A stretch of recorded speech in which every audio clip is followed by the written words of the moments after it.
Hello again and welcome back to some climbing news. Lots of good and bad to talk about today. We got Alex Megos with another 9A plus / 515A send. Michaela Kiersch reportedly working Grand Illusion 8C plus / V16. Chris Sharma apparently shelling for crypto and more. But yeah, just a quick reminder to do the YouTube thing, throw in a like, subscribe, comment with opinions, you know the drill, all that good stuff. And yeah, let's start the show.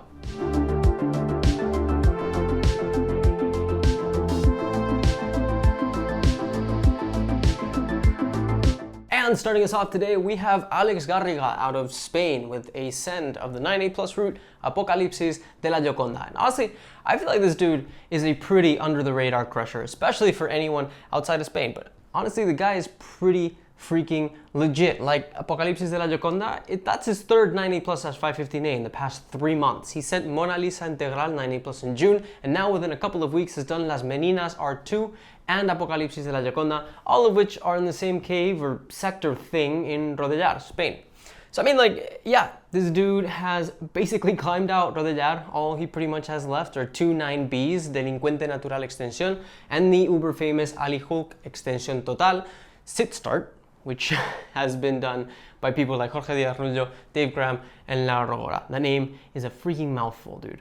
But anyways, yeah, as always, link in the descriptions. Go check out his stuff. It's honestly all pretty cool. And then Alex Megos in the news again, this time for sending a climb called Kangaroo's Limb, a 9A plus / 515A route in flat anger. So a 9A plus sport route in flat anger?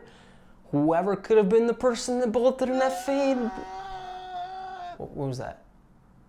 Okay, just, all right, just calm down. Just don't say his name. If you don't say his name, he doesn't show up. Mean, check, Slenderman will not show up and do my cash. Just don't say his name. Don't say his name. It's gonna be okay. It's gonna be okay. It's gonna be. Yeah, so, you know, that guy.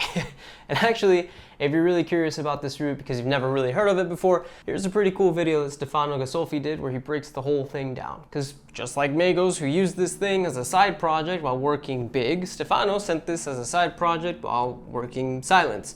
Which, like, can we just agree that having a 9A plus as a side project is just all levels of fucked up? Like, how much more savage can these people be? Seriously, people work their entire lives and have never even sent 9A plus. Alex Honnold is still out there training like a freak, I think, and he hasn't gotten there. At least he definitely hasn't gotten there. Like how much more insensitive can you get? Jesus. Anyways, in case you didn't know, for whatever reason, Megos has been in flat anger trying Jakob Schubert's big 9C, which, by the way, does anyone actually know what the hell the BIG from big stands for? It's not important, but I just can't find answers anywhere. I'd love to know. Anywho, it looks like Megos kept getting rained out, so he's left flat anger for now. Maybe he'll send, maybe he won't. I don't know, it's up to the climbing gods now. But yeah, man, I gotta ask you guys, it's kind of funny that Megos keeps getting lumped in as one of the greatest living climbers, and yet he's still not sent the hardest grade out there. Dude's just too good at on-sighting and flashing hard stuff, but just can't seem to project that well. And I say that as someone, you know, wow, I mean, like, you can't really say that Megos has a project. Anyways, I don't know, man. What do you guys think?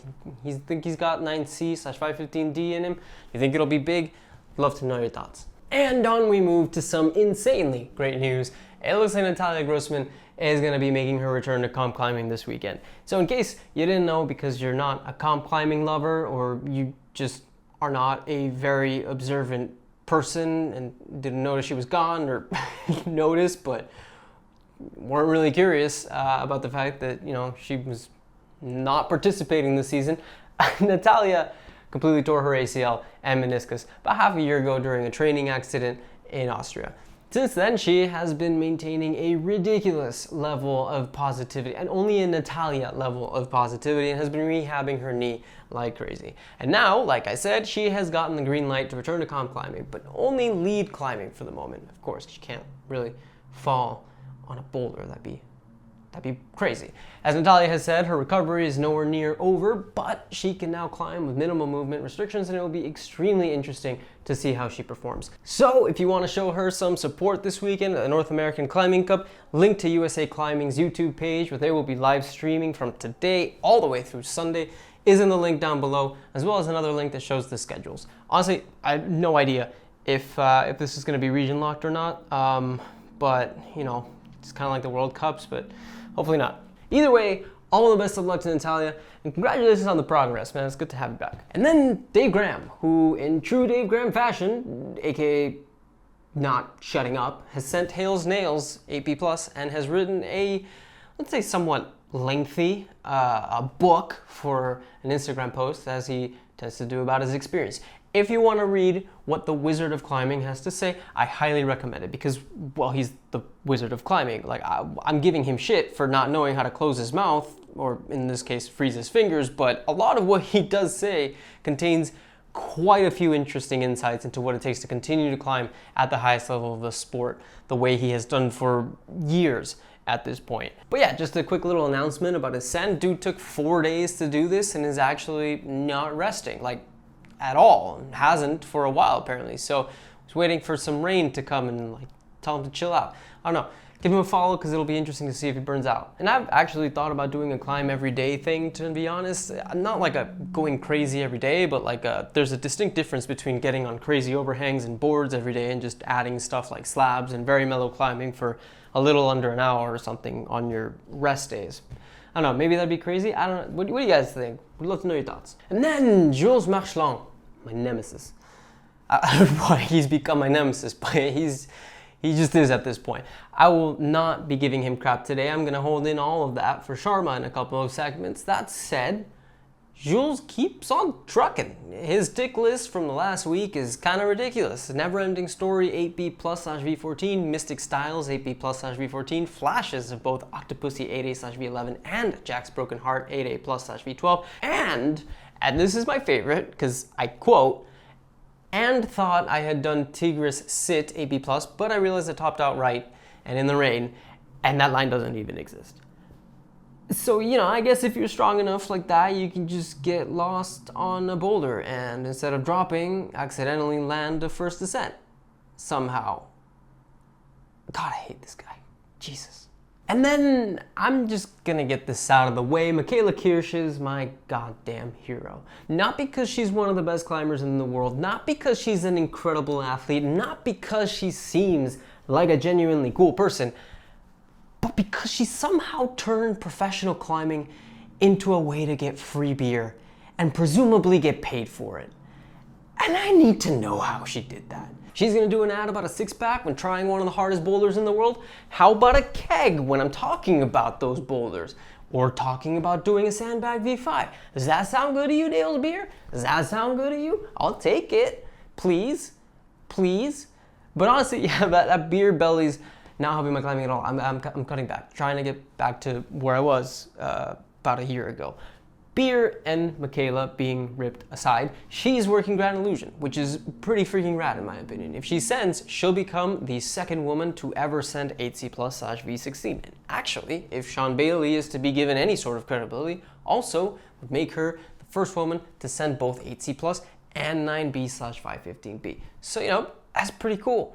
Casual achievements, no biggie. Also, she's going to be competing right next to Natalia Grossman this weekend, so yet another reason to check out the North American Cup in Salt Lake City.